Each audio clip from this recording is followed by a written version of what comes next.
بسم اللہ الرحمن الرحیم۔ السلام علیکم ورحمۃ اللہ وبرکاتہ۔ دعا ہے کہ آپ لوگ اب ایمان اور صحت کی بہترین حالتوں میں ہوں گے۔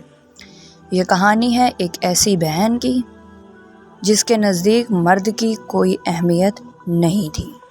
وہ کسی بھی صورت میں ہے، وہ کسی بھی رشتے میں اس سے جڑا ہے، اس کو صرف اور صرف اس مرد سے جان چھڑوانی تھی۔ وہ کسی بھی طرح کرے یہ میٹر نہیں کرتا تھا۔ شادی سے پہلے تک تو وہ یہی سوچتی رہی کہ اگلے گھر جاؤں گی، وہاں پر اپنی مرضی کی زندگی جیوں گی اور کوئی بھی مجھے کچھ کہنے والا نہیں ہوگا۔ مجھے جہاں بھی جانا ہوگا میں اکیلے جاؤں گی اور اس کے لیے مجھے اپنے ہونے والے شوہر سے بھی پوچھنے کی ضرورت نہیں ہوگی۔ جیسے ہی اس کی شادی ہوئی اس نے وہی کیا جو اس کا دل کرتا تھا۔ شیطان اس کو اکساتا رہا اور اسی طریقے سے وہ عورت اپنے شوہر کی نافرمانی کرتی رہی اور صرف اپنی مرضیاں کرتی رہی۔ اس طرح سے میاں بیوی کے درمیان جھگڑے جو ہے وہ پیدا ہونے لگے۔ اس کو کسی کی ضرورت نہ پڑے یا کسی سے کچھ لینا نہ پڑے، یہ سوچتے ہی اس عورت نے اپنا سائیڈ بزنس شروع کر دیا تھوڑے سے پیسوں سے۔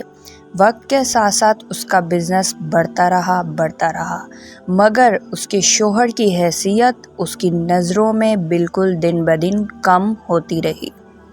ایک وقت ایسا بھی آیا کہ اس نے اپنے شوہر سے علیحدگی کا مطالبہ کر دیا کہ میں مزید تمہارے ساتھ نہیں رہ سکتی، میں خود اپنا کما سکتی ہوں، اپنے لیے سب کچھ کر سکتی ہوں، اسی لیے مجھے کسی بھی مرد کی ضرورت نہیں ہے۔ اس نے اپنے شوہر سے علیحدگی کا مطالبہ کیا، بارہا اس کے شوہر کے سمجھانے کے باوجود وہ عورت علیحدہ ہو گئی۔ اس نے خلا لے لیا اور الگ گھر لے کر اپنی زندگی بسر کرنے لگی۔ اس کی کوئی اولاد بھی نہیں تھی۔ صبح کو اپنے کام کے لیے نکلتی تھی، اپنے بزنس کو خود دیکھتی تھی اور شام کو واپس گھر آ جاتی تھی۔ اس کو بزنس میں بہت پروفٹ ہوا اور حتیٰ کہ اس کا تعلق اپنے والدین سے بھی آہستہ آہستہ ختم ہو گیا اور جو آزادی وہ چاہتی تھی اسی آزادی کی زندگی وہ گزارنے لگی۔ لیکن وہ کہتے ہیں نا کہ ہر چیز کی زیادتی جو ہوتی ہے وہ نقصان دہ ہوتی ہے، چاہے وہ آزادی ہو یا پھر وہ غلامی ہو۔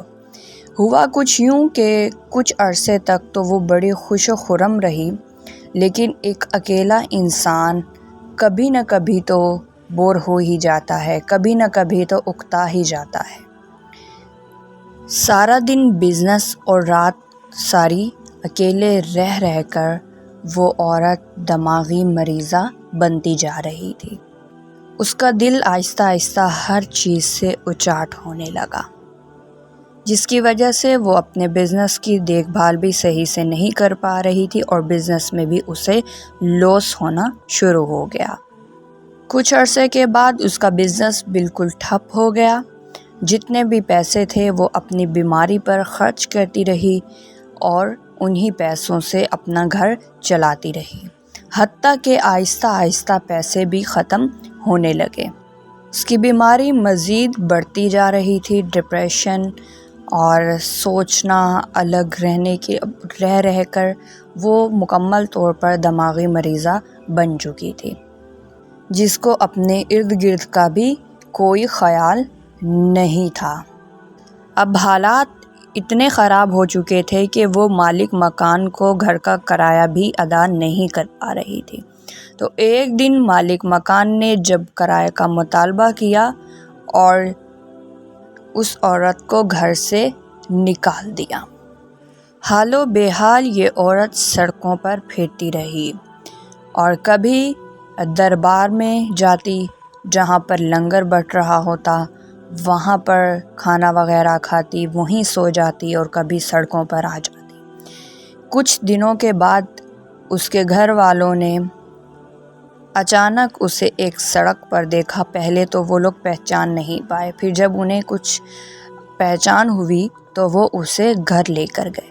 یہ تھی وہ عورت جس کو آزادی چاہیے تھی اور جس کو مردوں سے بالکل دوری چاہیے تھی کہ وہ نہیں مانتی تھی کہ مردوں کا ساتھ ہونا زندگی میں بہت زیادہ ضروری ہے، اس کو اپنی آزادی کی زندگی جینی تھی۔